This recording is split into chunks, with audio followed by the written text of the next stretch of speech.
एक ऐतिहासिक लम्हा जिसका हर कोई गवाह बनना चाहता था, लेकिन कई सारी पाबंदियां होती हैं, वहां पर ट्रैफिक रिस्ट्रिक्शंस होते हैं, उतनी जगह नहीं होती है। लेकिन इस बीच प्रधानमंत्री नरेंद्र मोदी ने इस ध्वजारोहण के बारे में क्या कुछ कहा है, क्या कुछ कहा इस केसरिया परचम के बारे में, सुनिए। ये धर्म ध्वजा केवल एक ध्वजा नहीं, ये भारतीय सभ्यता के पुनर्जागरण का ध्वज है। इसका भगवा रंग, इस पर रचित सूर्यवंश की ख्याति, वर्णित ओम शब्द और अंकित कोविदार वृक्ष राम राज्य की कीर्ति को प्रतिरूपित करता है। ये ध्वज संकल्प है, ये ध्वज सफलता है, ये ध्वज संघर्ष से सृजन की गाथा है, ये ध्वज सदियों से चले आ रहे स्वप्नों का साकार स्वरूप है। ये ध्वज संतों की साधना और समाज की सहभागिता की सार्थक परिणति है। साथियों, आने वाली सदियों और सहस्त्र शताब्दियों तक ये धर्म ध्वज प्रभु राम के आदर्शों और सिद्धांतों का उद्घोष करेगा।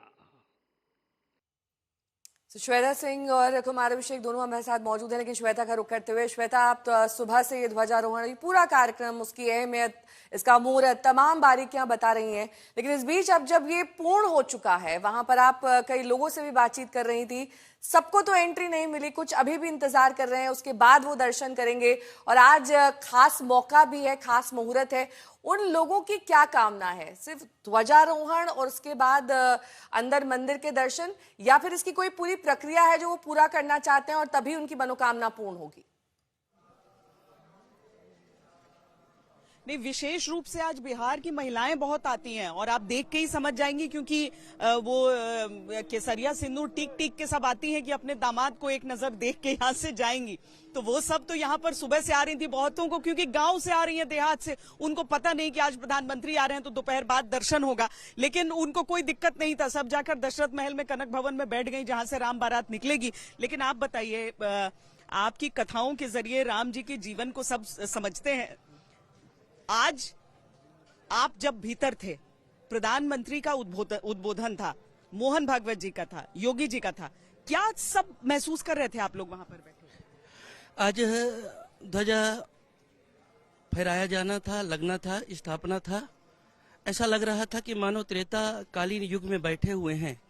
और माननीय प्रधानमंत्री जी के उद्बोधन की तो बात ही क्या, जिस तरह से राम तत्व का उन्होंने निरूपण किया, राम की सार्वभौमिक सत्ता का जिस तरह से उन्होंने निरूपण किया, और जिस तरह से राम के एक अयोध्या में जन्म लेकर के उनकी पूरी यात्रा, अगर संकल्प दृढ़ है तो कुछ भी कर सकता है व्यक्ति, अकेला व्यक्ति चल करके, और जन समूह सबको साथ में लेकर के, जनशक्ति इकट्ठा करके कैसे सामान्य से सामान्य व्यक्ति भी अपने उत्कर्ष को प्राप्त करके एक युवराज के रूप में जाकर के और पुरुषोत्तम कैसे बन सकता है, यह पूरी उनकी जो भी आज वक्तव्य था वह हम सबके हृदय को छू रहा था। और आपके लिए धर्म ध्वज का महत्व क्या, आज से अयोध्या के आसमान पर फहराते हुए उस धर्म ध्वज से?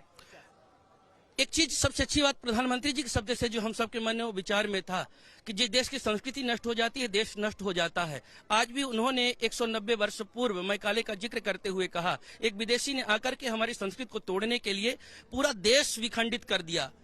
2035 तक 10 साल के केवल उसमें ये ध्वजा जो फहरा रहा है, जो आज कीर्ति 500 साल जो धब्बा लगा था एक आक्रांता के द्वारा, लुटेरे के द्वारा, जिसको मेरे देश से कोई लेना देना नहीं था, मेरे संस्कृति से कोई लेना देना नहीं था, आज ये लगभग 190 फीट पर जो ध्वजा फहरा रहा है, राम मंदिर से राष्ट्र मंदिर की निर्माण की जो यात्रा है आज से प्रारंभ हो गई है।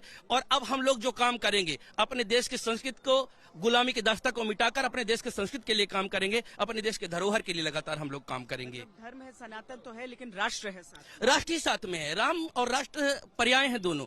हम जब राम माने राष्ट्र, माने मंगल, संपूर्ण राष्ट्र का मंगल ही राष्ट्र मानते हैं। और हमारे यहाँ आचार्य संतगण यही कहते हैं, रामो राष्ट्र से सर्वस्वम, रामो राष्ट्र से दैवतम, रामो राष्ट्र पिता प्रोक्ता, रामो राष्ट्र से मंगलम। तो सब कुछ राममय है। राम और राष्ट्र दोनों अलग नहीं, हम राम और राष्ट्र दोनों एक ही देखते हैं। इसलिए भगवान राम को राष्ट्र पुरुष कहते हैं। धन्यवाद।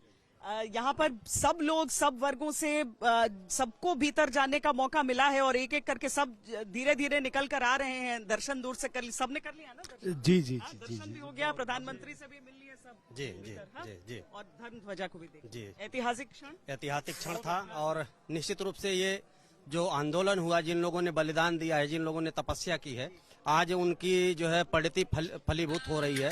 धर्म ध्वजा आज आसमान में लहरा रहा है। हर भारतवासी। आए हुए हैं आप लोग? हम हैं संत कबीर नगर से, संत कबीर नगर। लखनऊ ग्रामीण से, लखनऊ ग्रामीण से। रामसदई घाट जिला। अच्छा, ये बिहार से है। आप बिहार से आए हैं? गोरखपुर से। से आए हैं। सनातन की विजय हुई है आज और सभी सनातनी बहुत प्रसन्न होना चाहिए, बहुत सौभाग्यशाली हैं और हम लोग परम सौभाग्यशाली हैं कि यहाँ पे साक्षी बनने का मौका मिला ध्वजारोहण का।